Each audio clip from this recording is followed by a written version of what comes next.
Hello and welcome to another episode of Backstage Pass.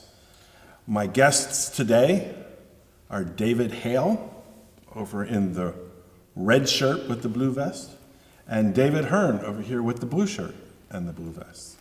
David are old friends. We've worked together and around and for each other for about the last, years. And David, you are a professor at Temple University in the theater program. Correct.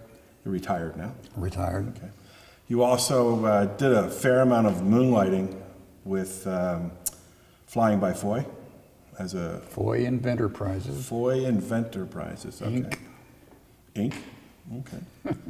And you, Mr. Hearn, you at one point worked for me. I've also worked for you. You were a technical director at Temple University. Correct. After he worked for you, I think. That was after he worked for me? I think so. Oh. Was it? Before?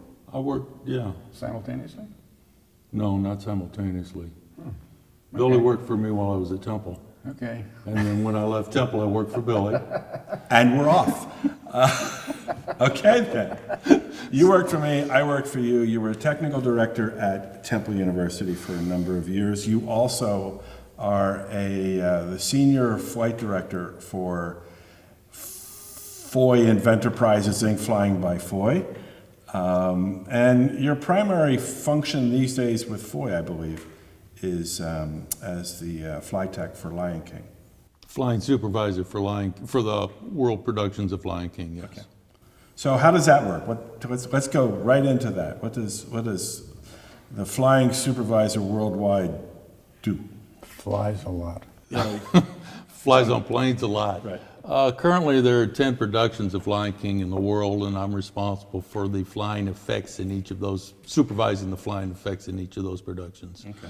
I go in and, like most other theater productions I've handled in the past, teach the local crews how to operate the equipment, the performers how to be comfortable executing the effects, and move on to the next show. I show up once a year to make sure they're still doing it right. Right.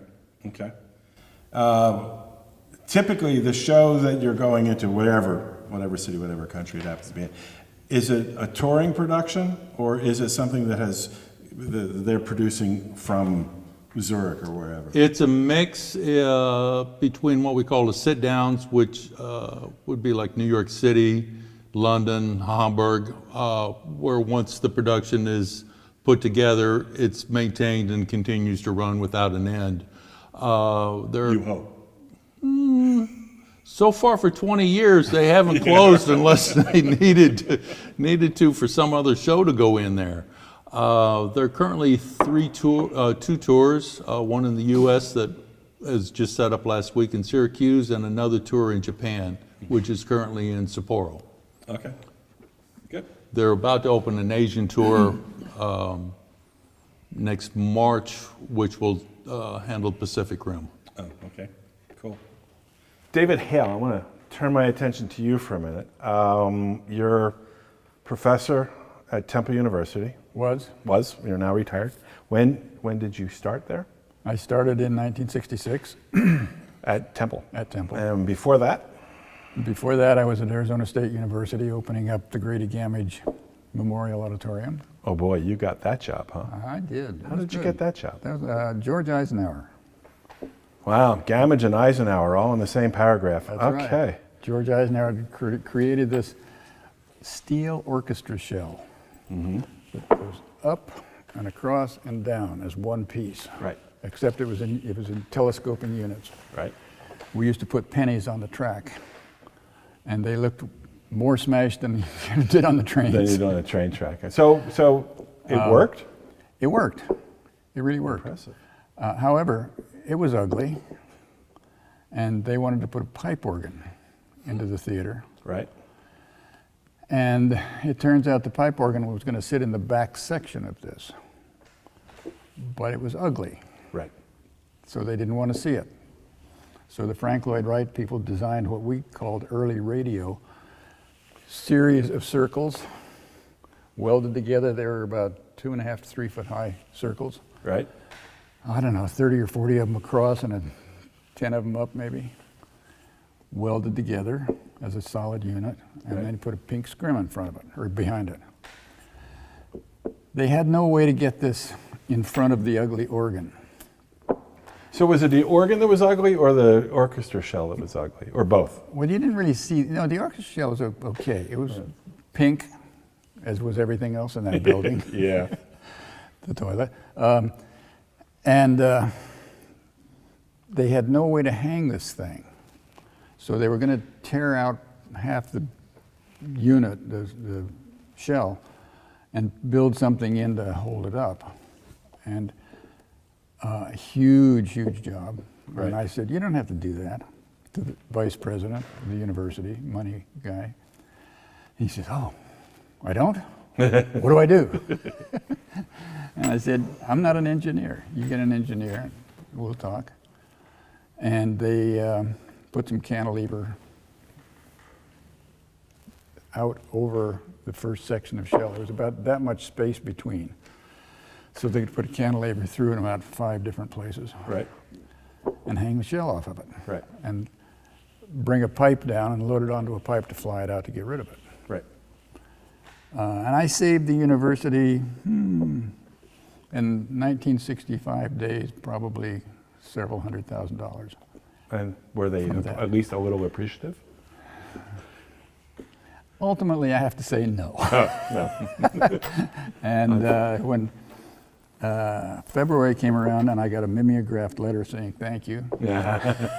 I said, that's it, folks. I'm gone. We're out of here. And that's when you went to Temple. And that's when I went to Temple. I finished the year out and then went to Temple. And again, from George Eisenhower. Right. So you went from ASU, Gammage, to Temple University. Let's back up a little bit more. My understanding is you're from Wyoming originally? From Wyoming, yep. Whereabouts? Whereabouts?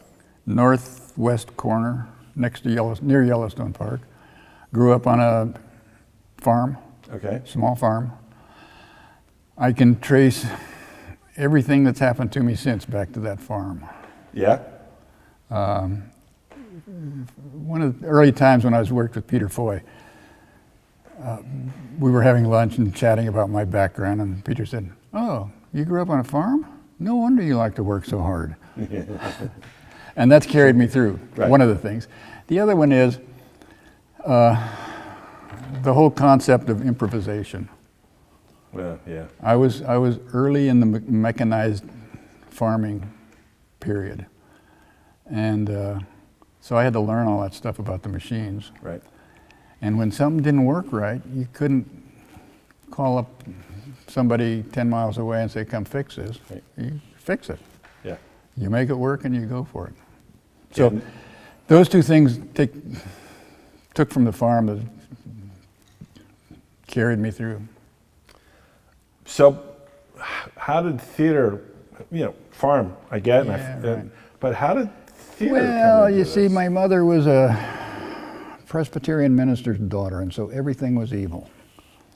Except for some reason, theater wasn't. Okay. So it was a good excuse to get out of the house to go work on plays when I was in high school. Right. And had a great, great drama teacher, Ah. Gordon Wickstrom, which you may or may not know was at Franklin and Marshall for many years. That's where I remember the name, yeah. So that started me in theater. I went to college and said to myself, as other people said to me, theater's no way to make a living. You're going to have to do something else. So I thought, well, I'll be an English major. And then this guy came in and said, I'm starting this program of dual majors. Literature, English literature, and philosophy was one of them. So I thought, that sounds more fun. So I got to take the surface off of 2 departments and not get to the depth of either one of them. But it was the philosophy advisor who said, where are you going to go to graduate? By my sophomore, junior year, I started working with the theater program. And I thought, where was this? This is Pomona College in California. Okay. And I said, this was really fun. I think I'll just go ahead and try to do this. What the hell? And my philosophy professor said, where are you going to go? And I said, well, there's North Carolina Tulane maybe. And he said, what's the best school? I said, well, Yale is, but with my C- average, which I had, right. I said, I don't stand a chance of getting into Yale. And he looked at me and he said, that's not your decision, is it? Don't go through your life making other people's decisions. Your only decision is whether you want to apply to the best. Right. So I did, and I got in. Surprise, surprise. Everybody was surprised. Everybody was surprised. But in the, so I got through that, and 5 draft notices before the Army finally got me drafted. But I did get through graduate school. Right. Spent 2 years at Fort Monmouth. 1 year and 9 months and 3 days. But who's counting, right? In the Army. Well, I was at that point. Yeah, I had a great WAC sergeant who said, you know, if you can get a job, I went in November. He said, if you can get a job that has seasonal, call it seasonal employment, you can get out up to 3 months early. And so I called my friends at Yale and said, don't you need some help? Right. They said, yeah, we do, as a matter of fact. Right. So that got me out of the Army early. Right. Good.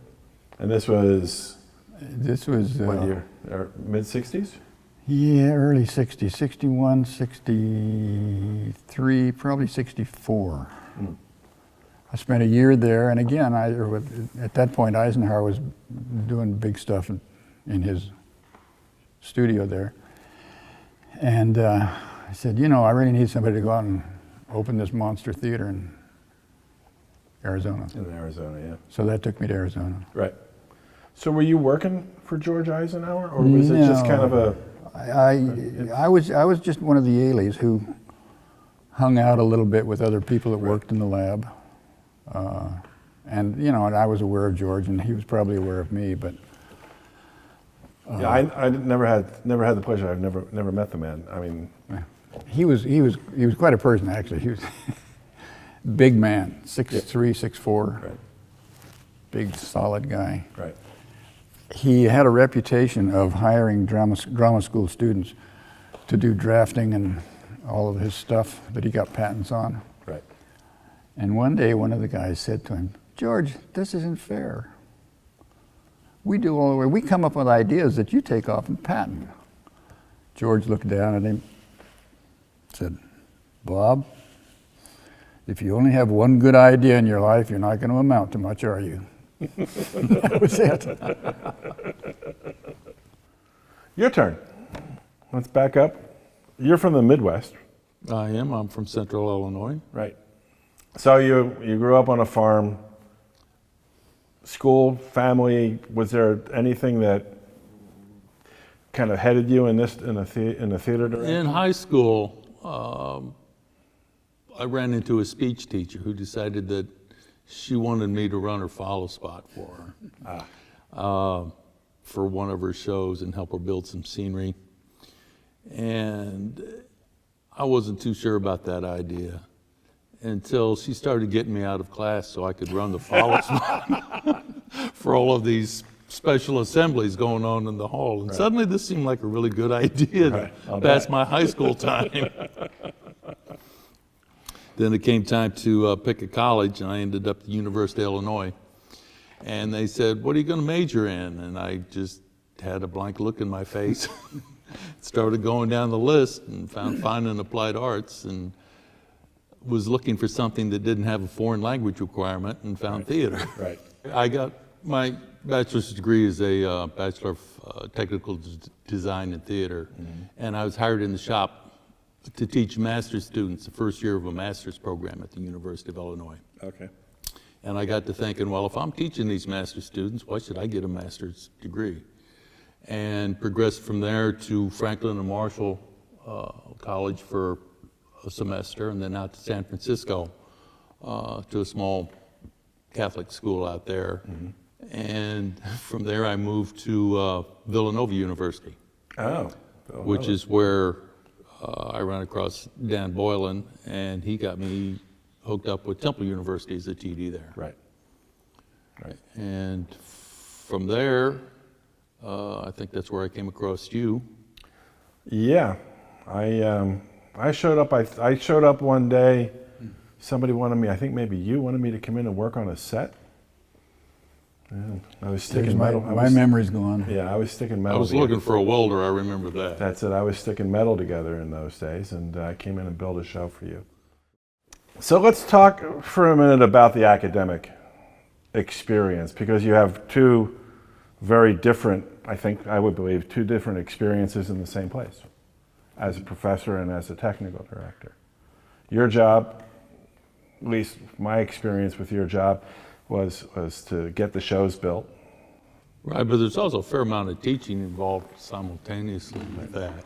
Is that official, or? That was official. I think I was in charge of all of the practicum, which is the hands-on for the students, Right. the undergraduate students. Right.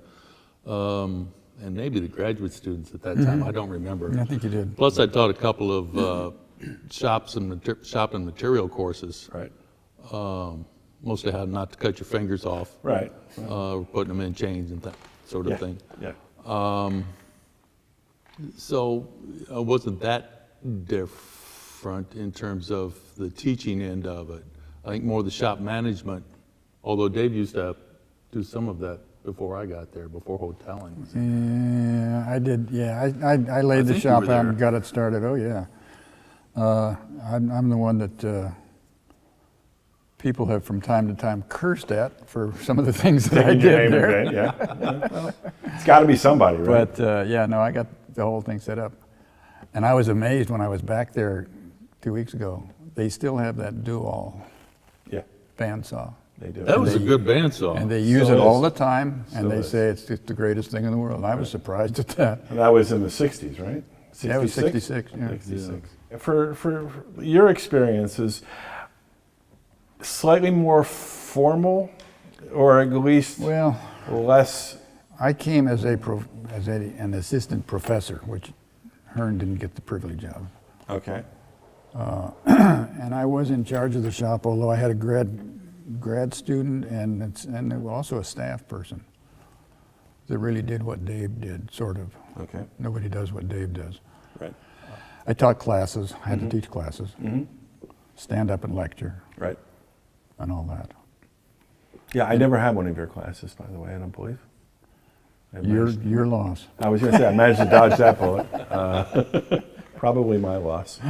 But in talking to people who have taken your classes and people who have gone through that program at that time, I'm hearing a lot of people talking about mentoring, and your name comes up often.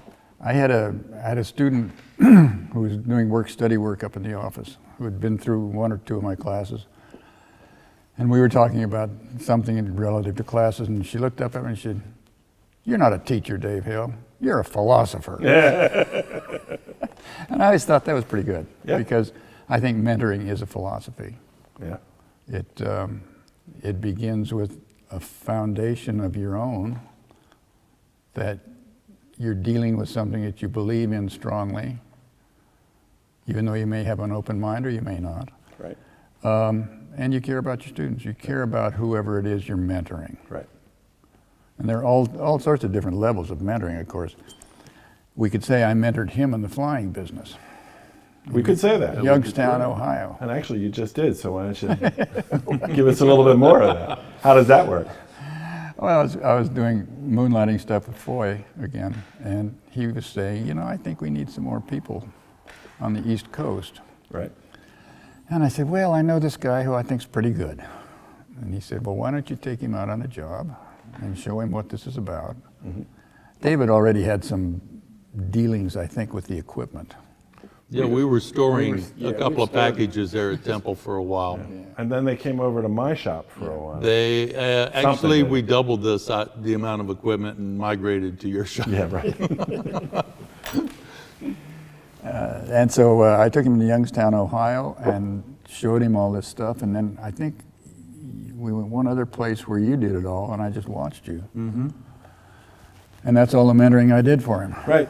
That's all it took. You could stop working, and he did the heavy lifting. He has far surpassed my abilities in the flying business now.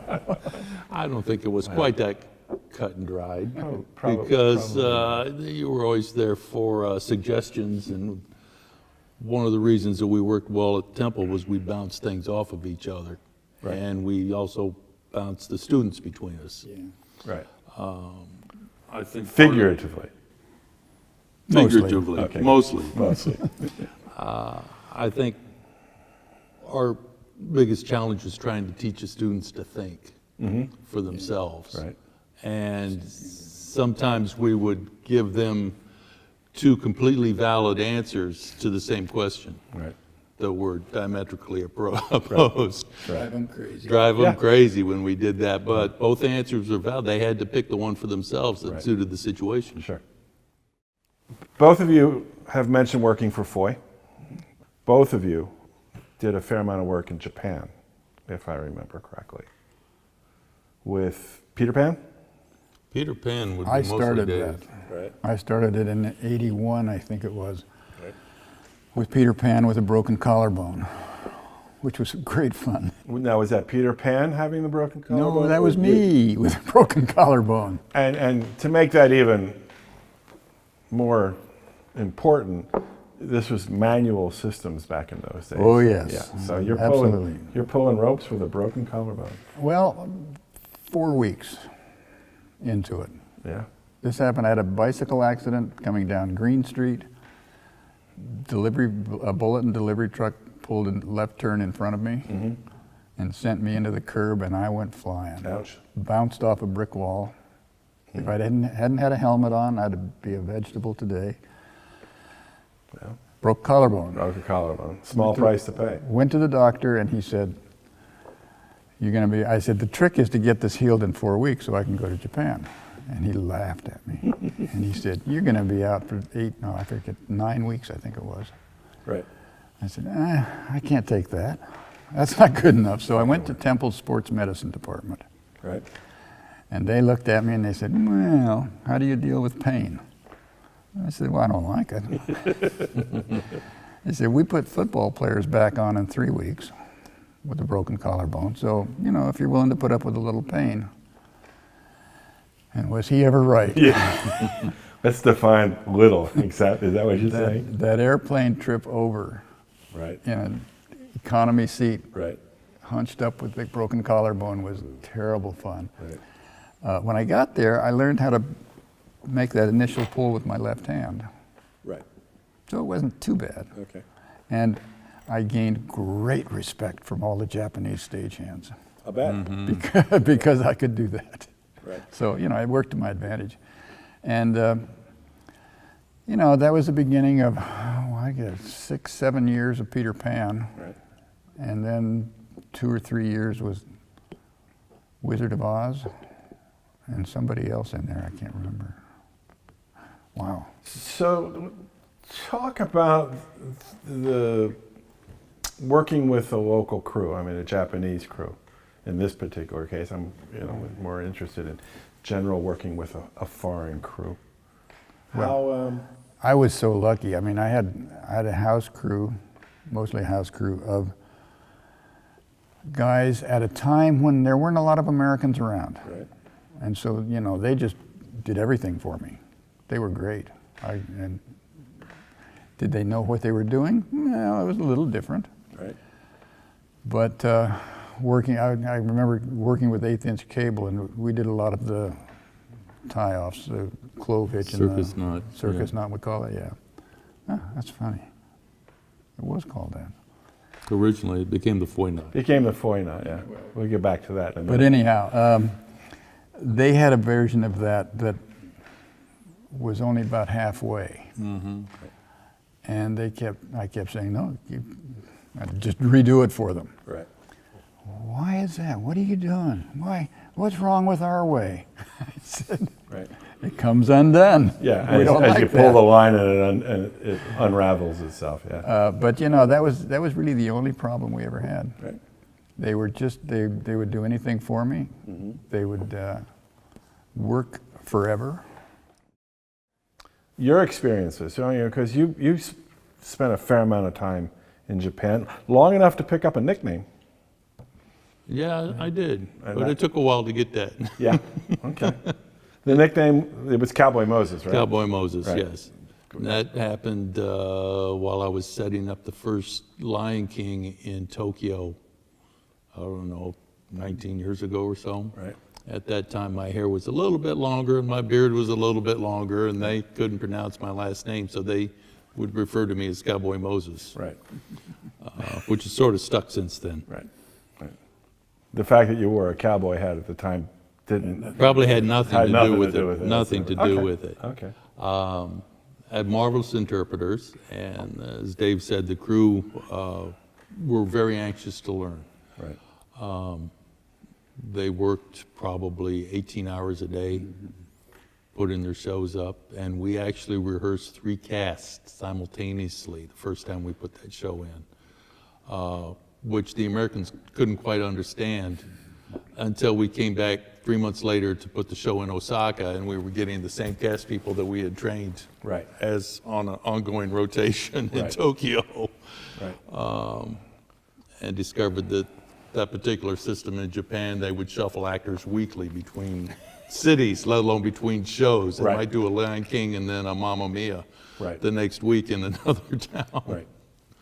So it's a different style of theater management there. Right. Well, sure. Well, Over the years, I've been able to watch those same guys that I trained initially take over management positions, and it's been fascinating to watch. I think it's fair to say that Peter Foy was a bit of a legend. Yes. And I know that I was more than a little awestruck when I first met him, which was in the 70s here in Philadelphia at Playhouse in the Park. He did a production of Peter Pan.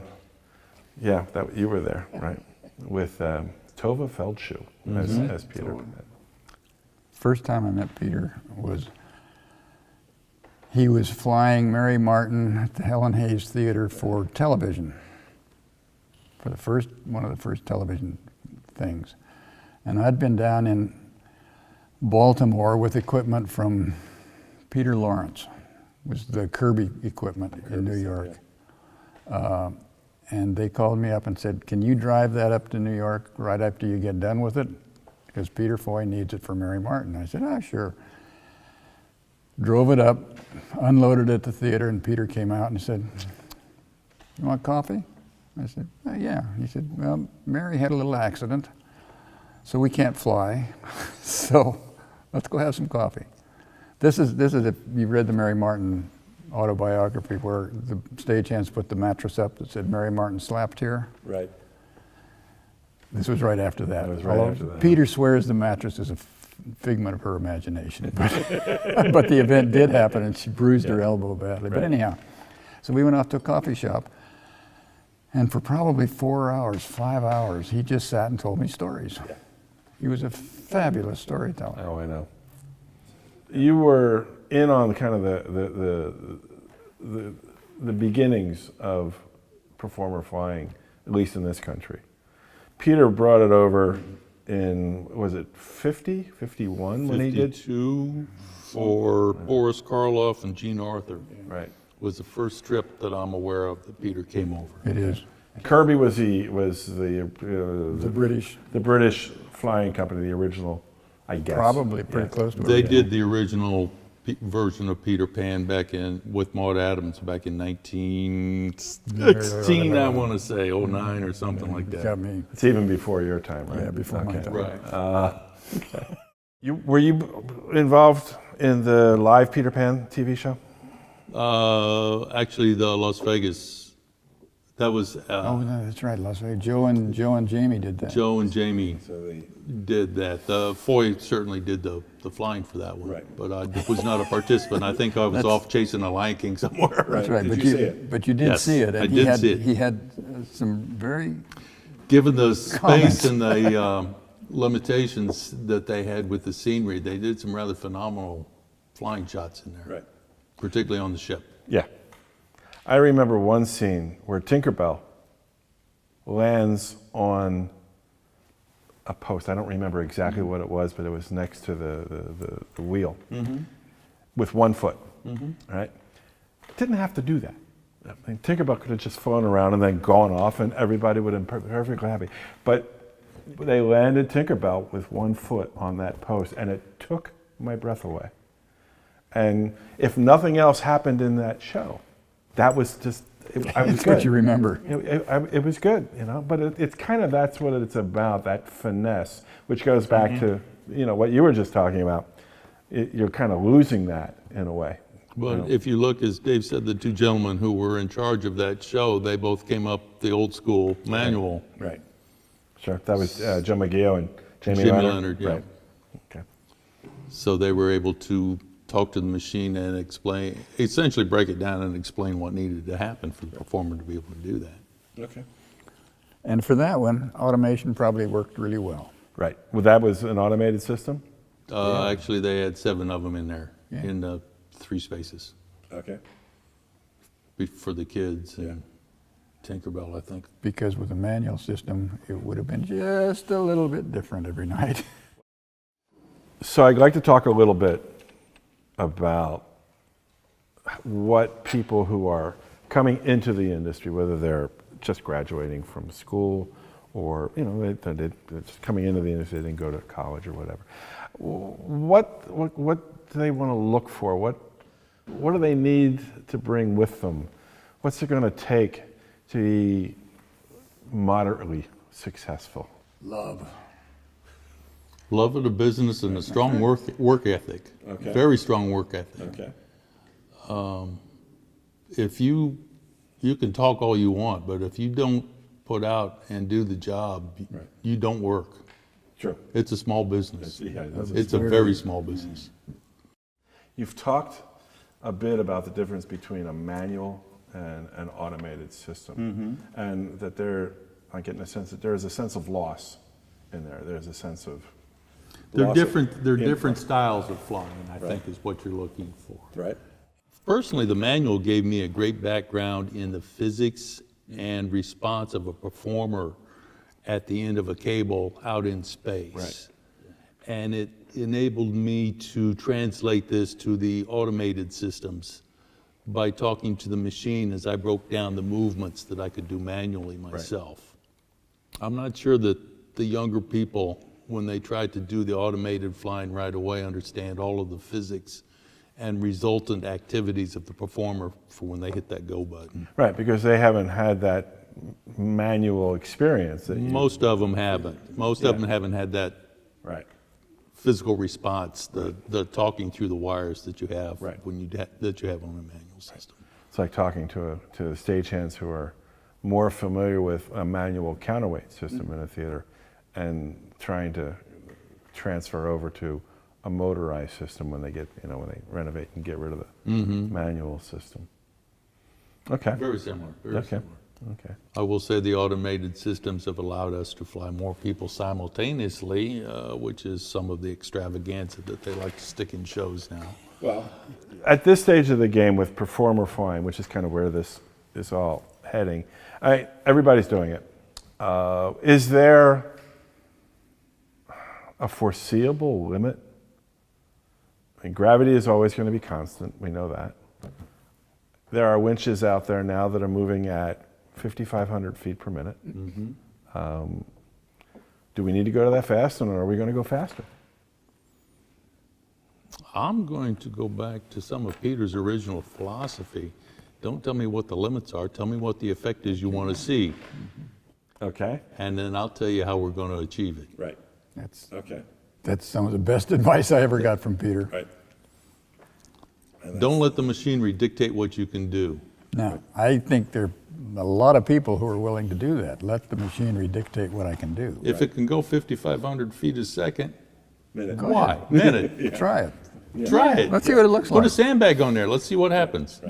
There's room in the art, in performance art, for both manual and automated systems. I would say we probably only do 30% automated of all of the shows that we do. Now, this includes all of the high school shows and community theaters. Part of it's economic, but part of it's, as we were talking earlier, the physical response between the performer and the operators that allows for a little more creativity. Sure. I think that the newer people who come into Foy, we try and start them off with manual systems, and the tried and true Peter Pans and the Mary Poppins. Thank you. I knew it was started with an M. Mary Poppins.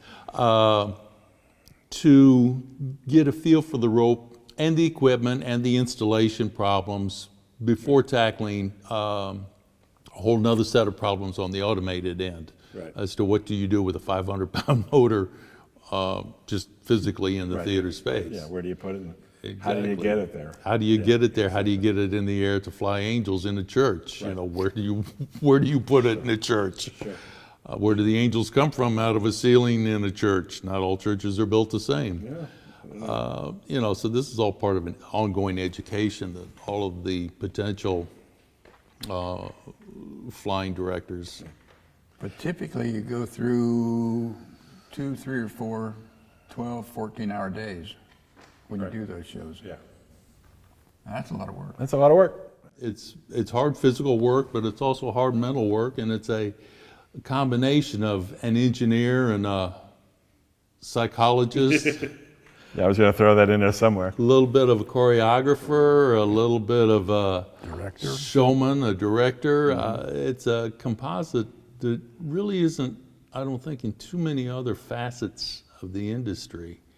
You may get, you know, you've got a choreographer that knows compositions in the air, but they may not know the engineering, and vice versa. You may have a rigger that knows the engineering, but it's not too good at working with the performance. Right. What about working with stagehands? I mean, people on a more professional level, it seems to me that they come into it with a higher awareness than they used to. Well, I'm talking just on a professional level. Is it better than it used I to believe that, it's much better than it used to be. When we first started doing this, you weren't quite sure if all of your crew was going to show up sober be? Yeah. in a lot of venues, whether they were, you know, union, whether they had a union card or just local dads and moms. Local pulling pickup ropes. label, yeah, sure. That whole personal responsibility has improved greatly, greatly over the last 40 years. So, David, you've been retired for a while. Yeah. 13, 12, 13, 14 years, something like that. Good for you. Long time. Good for you. More. Do you still go to the theater? Do you still enjoy going to the theater? Or I did do- you? I do some. Okay. I probably prefer, if there's a really good show, I probably see more ballet and orchestra now than I do theater. Right. And I sort of miss that. Part of that's because of Carolyn and my situation. Right. And you? Do you go to the theater? Or what do you do when... Oh, He never has. I never particularly cared you to set the audience. You sit outside of your pond in Georgia and stare at the water. I do, right? being semi-retired, I get to sit on the patio and have a beer and listen to the ocean, Okay. make And- funny noises. That's some of the greatest theater you can go to. Yeah, true enough. Gentlemen, thank you. I appreciate your taking the time to do this. My pleasure. Great fun. Okay.